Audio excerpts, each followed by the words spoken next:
কিতাপখনৰ চতুৰ্থ কাহিনীটোলৈ আপোনালোকক স্বাগতম। এই কাহিনীটো কোৱাৰ আগতে মই আপোনালোকক এটা কথা ক'ম। মুন্মীয়ে প্ৰতিশোধ শব্দটো প্ৰতিশোধ বুলিহে কয়। মুন্মীৰ প্ৰতিশোধ। মুন্মীয়ে চোলা পিন্ধি বৰ বেয়া পায়। পিন্ধিবলৈ ক'লে কিমান যে অজুহাত। ভাল নালাগে, আৰাম নালাগে, গা খজুৱাই, আৰু কি জানা, চোলা পিন্ধিলে বোলে তাই বেয়া দেখি। ৰক্ষা দিয়া, হাফ পেণ্টটো যে পিন্ধে। বাপেকে বুজায়, মাকে গালি পাৰে, ৰিবৰিবে শাসন কৰে, বিবে মৰম কৰে, তথাপি তাই চোলা নিপিন্ধে। মাকে কিমান কয়, হেৰো পুতৰ দৰে এনেকৈ নাঙঠ পিঙঠ হৈ থাক কিয়?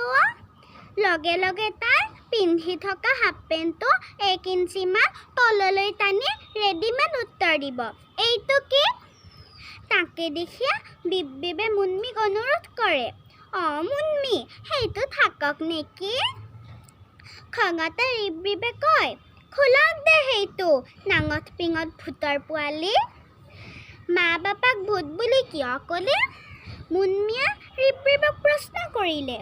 তোকহে ভূতৰ পোৱালি বুলি কৈছোঁ, মই যদি ভূতৰ পোৱালি, ভূত কোন হ'ল? মাৰ খাবি। কাজিয়াখন সামৰিবলৈ ৰিবৰিবে ক'লে, সৰুবোৰে সঁচা কথা ক'লে ডাঙৰবোৰে মাৰিব খোজে। হয়নে লাংটি বাই? তই বয়সতকৈ সৰু, কথাত তই ডাঙৰতকৈও ওপৰত। তোৰ যদি মুখখন নাথাকিলেহেঁতেন কি যে কৰিলিহেঁতেন। মুখ নোহোৱা ছোৱালী ক'ৰবাত দেখিছ? নাই দেখা। কালি গোসানী মাই তোৰ কাৰণে কেইটামান মুখৰা কিনিম ৰাতিপুৱা পিন্ধাই দিম, শোৱাৰ সময়ত খুলি দিম। কালি গোসানীৰ মূৰ্তিৰ মুখত মুখৰা দেখিছ? নাই দেখা, কিন্তু তোৰ মুখত থাকিব। এনে ঝুজুৰি এইটো। ৰিবৰিবে খঙত ভুৰভুৰাই থাকিল।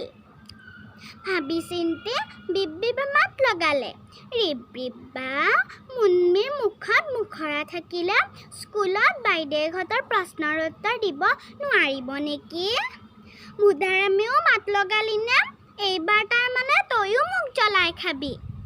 বিৰক্তিৰে ৰিবৰিবে ক'লে। তাৰপিছত মুন্মীৰ ফালে চাই ক'লে, তোক কেতিয়াবা এনেকৈ শিক্ষা দিম নহয়। কি শিক্ষা দিবা? পিটিম। তুমি কিন্তু মোক সদায় পিটিম বুলি ভাবুকি দি থাকা। ভাবুকি? ক'ত শুনিছা এইটো শব্দ? টিভিত বাপাৰ বাতৰি চাই থাকোঁতে।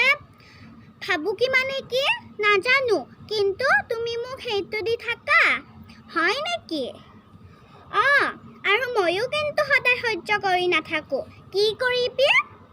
কেতিয়াবা প্ৰতিশোধ ল'ম। কি ল'বি?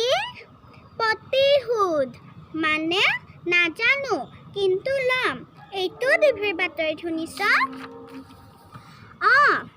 কথাবোৰ মনে মনে মন দি শুনি আছিল আমাৰ নিকি বাই, মানে বিবে। সেইটোৱেই তাৰ স্বভাৱ। তাই গহীনাই মাত দিয়ে, মুন্মী, তই বাতৰি চাব নালাগে নেকি?